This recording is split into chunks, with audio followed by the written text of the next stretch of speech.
नमस्कार मैत्रिणींनो, आजचा व्हिडिओ माझ्यासाठी खूप खास आहे. कारण आज मी तुम्हाला फक्त खाऊ नाही दाखवणार तर आजी आजोबांचं प्रेम दाखवणार आहे. आमचे आजोबा सातारहून भेटायला आले आणि नेहमीप्रमाणे ते रिकाम्या हाताने आले नाहीत. त्यांच्या हातात खूप सारी पिशवी होती, पण त्या पिशवीत फक्त खाऊ नव्हता तर माया, आपुलकी आणि प्रेम भरलेलं होतं. रोनितसाठी त्यांनी नवीन ड्रेस आणला. तो ड्रेस पाहून त्याच्या चेहऱ्यावरचा आनंद खूप सुंदर होता. त्यांनी त्याच्यासाठी एक हेलिकॉप्टरही आणलं. मुलांना नवीन खेळणं मिळालं की किती आनंद होतो हे प्रत्येक आई बाबांना माहितीच आहे. रोनितनेही लगेच हेलिकॉप्टर उडवायला सुरुवात केली.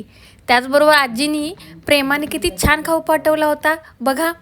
भाजलेले शेंगदाणे, कुरकुरीत भडंग, पोह्याचा चिवडा, राजगिऱ्याचे लाडू, सातारचे प्रसिद्ध पालेकरांचे वाटी केक आणि डोनट्स, देसी गाईचं तूप, कुरकुरीत कडबोळी, तिखट मिठाच्या पुऱ्या आणि कापण्या, सातारचे प्रसिद्ध कंदी पेढे. सातारहून कोणी आलंय आणि कंदी पेढे आणले नाहीत असं होऊच शकत नाही. हे पदार्थ पाहताना एकच विचार मनात आला, आजी किती प्रेमाने सगळं आठवून भरते. कोणाला काय आवडेल, मुलांना काय खायला आवडेल, घरात काय उपयोगी पडेल याचा ते आधी विचार करत असते. रोनित हेलिकॉप्टर उडवत होता आणि त्याच्या चेहऱ्यावरचा आनंद पाहून आम्हालाही खूप छान वाटत होतं. पण खेळता खेळता हेलिकॉप्टर खाली पडलं आणि तुटलं. क्षणभर रोनितलाही वाईट वाटलं, पण मग जाणवलं खेळणी पुन्हा आणता येतात, पण आजी आजोबांचं प्रेम पुन्हा विकत घेता येत नाही.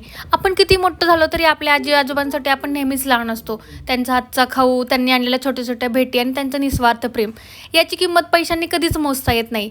तुमच्या आजी आजोबांनी प्रेमाने आणलेली एखादी गोष्ट तुम्हाला आजही आठवते का? कमेंटमध्ये नक्की सांगा. हा व्हिडिओ आवडला असेल तर लाईक करा, शेअर करा आणि आमच्या आई आणि रोनित चॅनलला सबस्क्राईब करायला विसरू नका. धन्यवाद.